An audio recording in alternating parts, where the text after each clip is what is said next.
Welcome back here, Goldberg. So today we have to discuss the grand kerfuffle of the weekend. I wanted some time off, play some video games, smoke some pot, just mong out, but apparently it says Al Gore might have said, Jim, this is a big issue. This is a big issue. Can we do another round on it? Or his lackey there. Jim, Al Gore and I just want to assure the American people we'll be behind them 100% of the time. And it's still developing. There's a few months to go. I don't claim to have a crystal ball. My three are actually of iron, so make of that what you will. We can only speculate, but thus far it is aligning with Goldberg's general narrative, and or I should say, the narrative that's been constructed for the normies, for the Trump cells, for the soy jacks, and all others who are willing to believe what's put before them. Some are saying, another example of the incompetence of the liberal left. No, this is a controlled demolition. If you still believe the crap they're spewing, I don't know what to tell you. I guess you're a good consumer.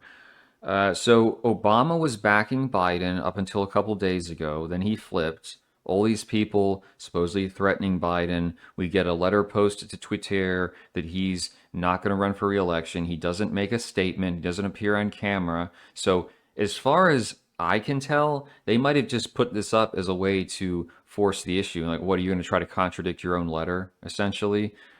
At one point, Kamala put a recording up, or it was supposedly a live phone call when she was giving a speech. That could have been faked. It might be real, but why is he hiding? Then his brother's saying, we have to enjoy what little time we have left with him. So is he terminally ill? It's just a massive facade that the leader of the free world can be essentially absconded someplace, and that's totally normal. So there's more to this story that will probably be unveiled in the next couple months, or perhaps will not. I think most bigwig Democrats have backed Kamala except for the Obamas. That might be forthcoming unless they're holding out for another figure that could be a tall, dark, and handsome man with long hair. Wait, what is Martin O'Malley doing with his hand in that picture? Bizarre. In any case, Kamala does not provide any real strategic value to the Democrats. I guess she's an okay fundraiser, but that's not going to make her have mass appeal. She did poorly in the Democratic primary. She's just kind of an off-putting individual. I think it's partially the way her face is constructed, and she talks in this manner which is half on the verge of tears, half concern trolling, like some school counselor writing, yeah, here's what we gonna do. Men are not going to vote for her. Even some married women won't. Perhaps single females, obviously sisters, BBWs, the Krispy Kreme Coalition. Although at that point, you might as well just call in Moo Shell. That's the argument I'd like to make, but of course, it won't go very far at this stage. In terms of vice presidential candidates, they were floating Newsom. That would actually damage her because of electoral vote purposes if you're both from the same state. You got Josh Shapiro, who I don't see him wanting to get on a VP ticket, as it will probably just go out in flames. Wes, what's his face?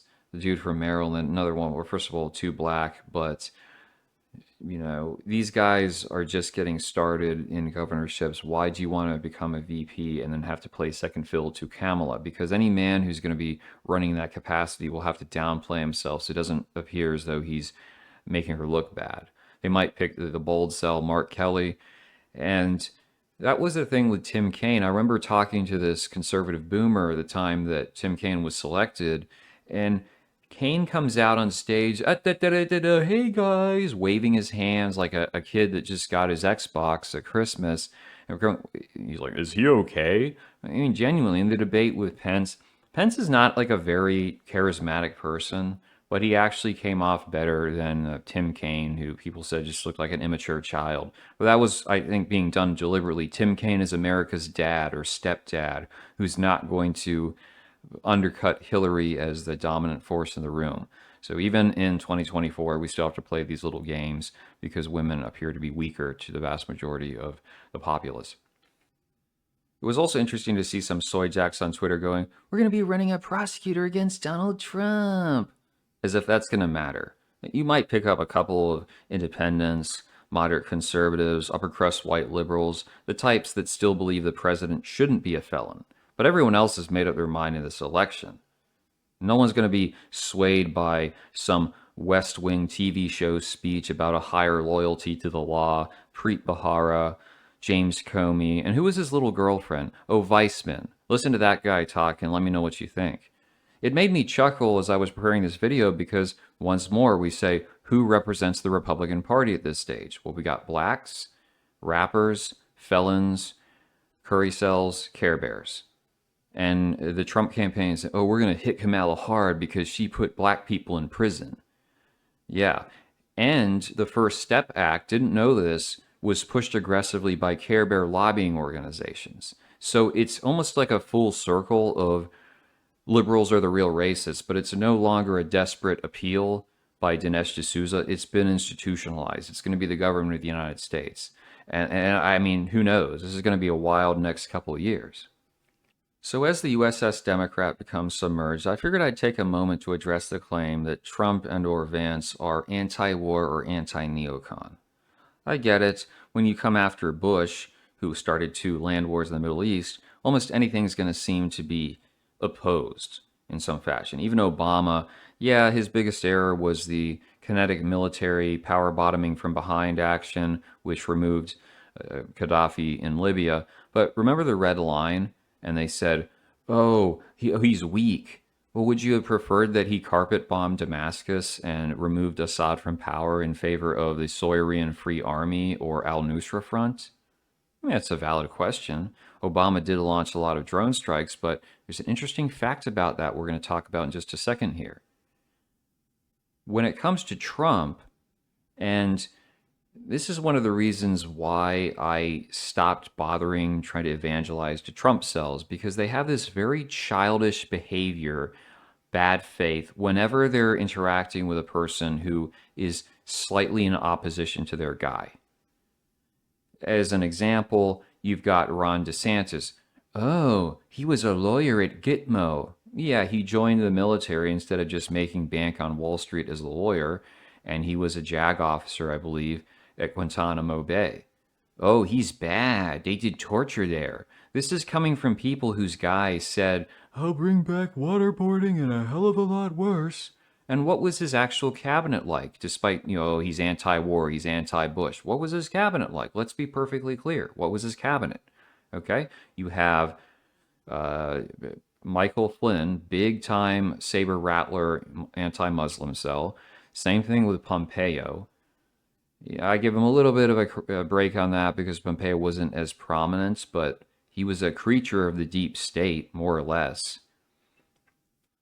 Rex Tillerson, closely tied to Condoleezza Rice, when he steps down as State Department Secretary, Pompeo succeeds him, and the director of the CIA becomes Gina Haspel.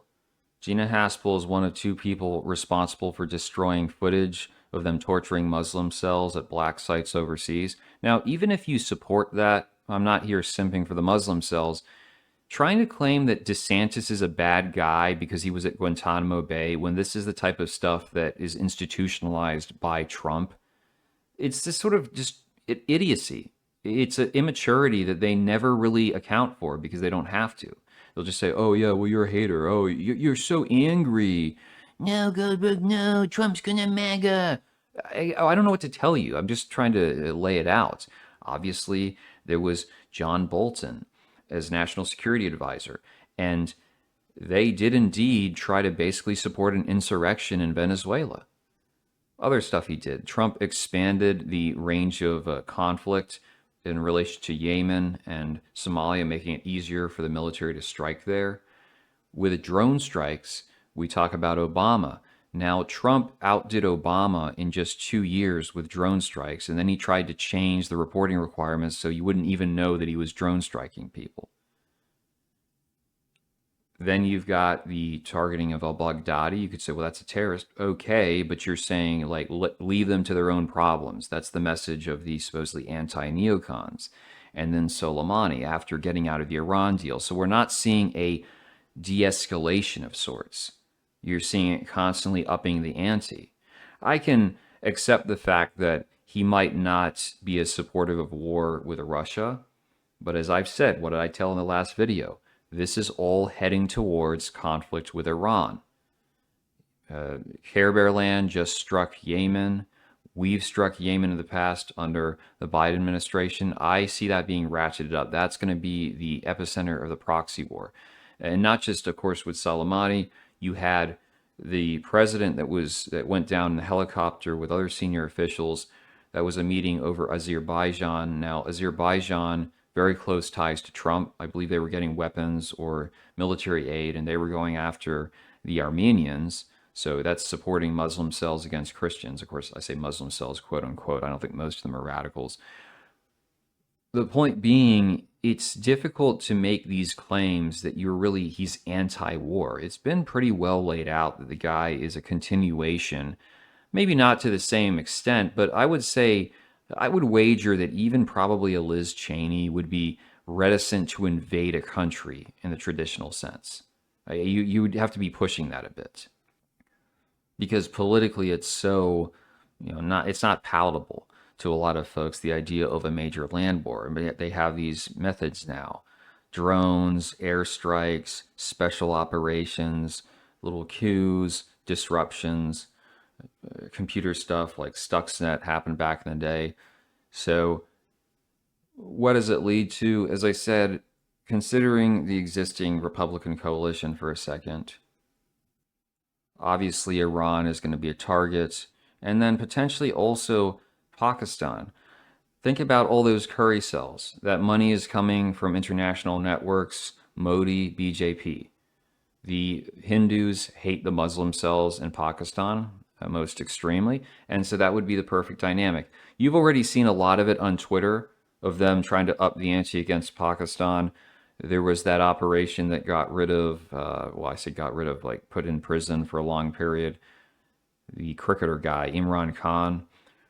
I will expect, it may not happen the next 4 years, but I do expect that stuff like Kashmir and other disruptive operations, you're going to start seeing more of a zone of conflict involving Pakistan as well, and India will get sucked into that naturally. So that's what the Republican Party is.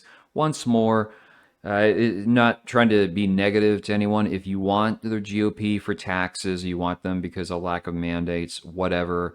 But please stop claiming these are anti-war. They're anti the deep state. This is another thing with the deep state that just needs to die.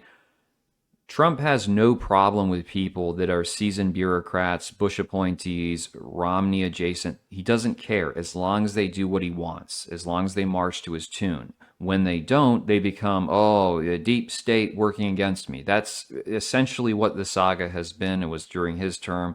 And that's what's going to make the next 4 years very interesting, with all the new laws that are available, all the stuff they can do, the official acts of the presidency now backed by the Supreme Court. Who knows what's going to happen? But let me know your thoughts.